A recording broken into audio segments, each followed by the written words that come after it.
Hey YouTube, Mark Kaufman here, and today I want to show you a knife that I recently picked up. And this was one that I picked up some time ago, and I just have yet to make a video on it. I've just been so busy with a little bit of projects I have on the side. And to be honest, I've just been carrying it and enjoying it, and I just never got to making a video on it. And this is the ZT0770GRYBW. I wish they'd give these things names, but this is it. This is a very interesting knife, but a classic within the ZT lineup, or at least I believe it is.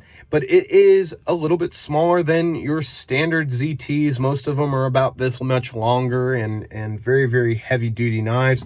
But this one seems to be geared towards EDC for me. This one here is going to have speed assist in it, or Speedsafe, so it's going to have a torsion bar in there. I haven't had a problem with it. I've actually found that to be a little more useful to me, especially if I'm wearing gloves and I'm using it in the garden, or if I'm outside and I am using gloves within a certain situation. So for me, having the Speedsafe is actually a benefit. One thing I do love is they actually give you a sharpening choil and a very, very nice kind of drop point sheep's foot kind of blade. This has a very, very nice black wash on it, hence the BW. And this knife is in S35VN steel. Now, originally this was actually an LMAX steel, which again is a very good steel, but I'm also happy with S35VN. And you're probably wondering what made me go with this one. I've been keeping my eye out on ZT. I've owned a few, and personally I wanted something that was going to be very small, not too small, but it was going to be compact, had Speedsafe in it, didn't have G10, didn't have carbon fiber. I've been really enjoying my Kershaw Knockout with its aluminum scales. So I wanted something very similar to this, but it was going to be a little bit, I guess, sharper. It was going to be a little more of a, less of a tall piece than this one. This is a great knife, but this one here is definitely I guess a better knife. I mean, there are aspects between this knife and this one, but I have to say I have been really enjoying this one. I've been carrying it for about 2 weeks, and it is fantastic. It is a real slicer also. Now, I will say there is not very many videos on YouTube of this knife. I don't know why. I don't know if this knife has been discontinued, but for me personally, I find this thing to be really, really pretty. I think it's fantastic. I really, really like the lines. I like the black washed blade.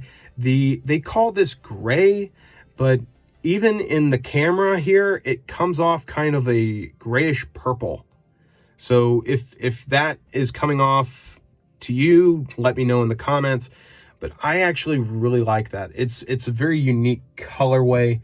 So real quick, while I have that other knife out, let's take a look at its size. So I will compare it to that there, and then let's compare it to a CRKT Pilar. I'm trying to keep the knives that I compare everything to very standardized knives, something that most people would have, while I pull out something that most people don't have, and that is a Chris Reeve Small & Cosi. And you can see that, yes, it's substantially bigger than the Small & Cosi, but not too much bigger.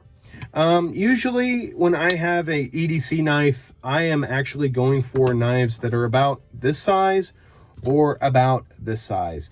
So that is about the size of a Swiss Army knife as I fumble through all the knives I've got back here. So for me, a Chris Reeve & Cosi, Small & Cosi, is about the size of a 91mm Swiss Army knife. And then you have the ZT, which is going to be definitely bigger than that, but not much bigger. It's about, I would say, about an inch longer than all these. So this knife here, I have been really enjoying. I have yet to really put a lot of wear on it, only because of that black washed blade. It really does a great job of hiding all the damages to it. The handle has been holding up really well. I haven't found out yet what the backspacer is made out of, but boy, this would really look good with like a copper or a bronze backspacer. But it's fine with that in the back. Now, when it comes to the frame or the lock, it is actually a recessed liner lock. So you're looking at something that is very close to or very similar to a Kershaw Blur. And let me pull Kershaw Blur out. So a Kershaw Blur has a very similar sense of construction. You've got the liner recessed into the handle scales there. And it's the same story here, kind of recessed into the handle scales. So for me, I guess that's okay. I mean, I really wish they would have added some kind of grip there for this one, because my finger has slid off, but it is actually at a very tight right angle there. There's really not a way to slip off, but I have slipped off of there once or twice just because I wasn't paying attention. This knife is fantastic, but I have to be honest with you, at $160, it's a little rich. It's a little rich. For me, for the size of knife, it is.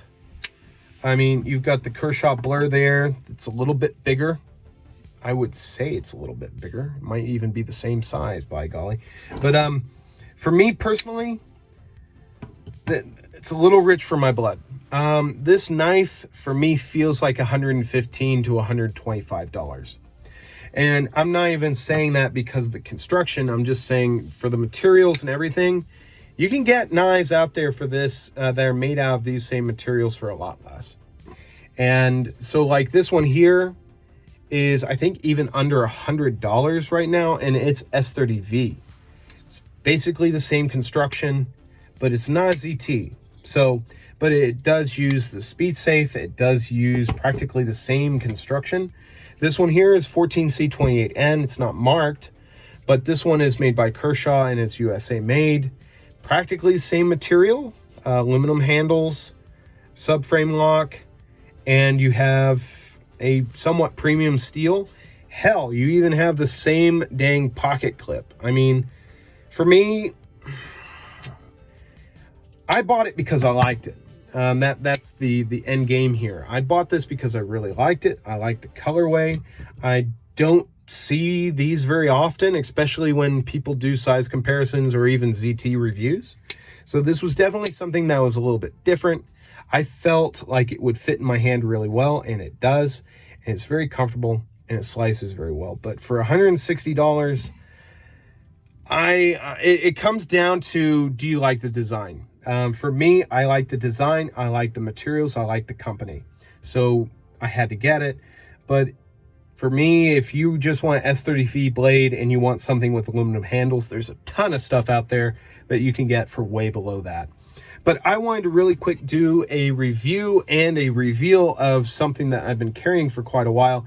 And this is the Zero Tolerance, and I'm going to try and read this off, 0770GRYBW. I mean, God, I wish they'd give them names, but they don't. But I thought you guys would enjoy seeing this one. So till the next one, I will talk to you guys later. Bye-bye.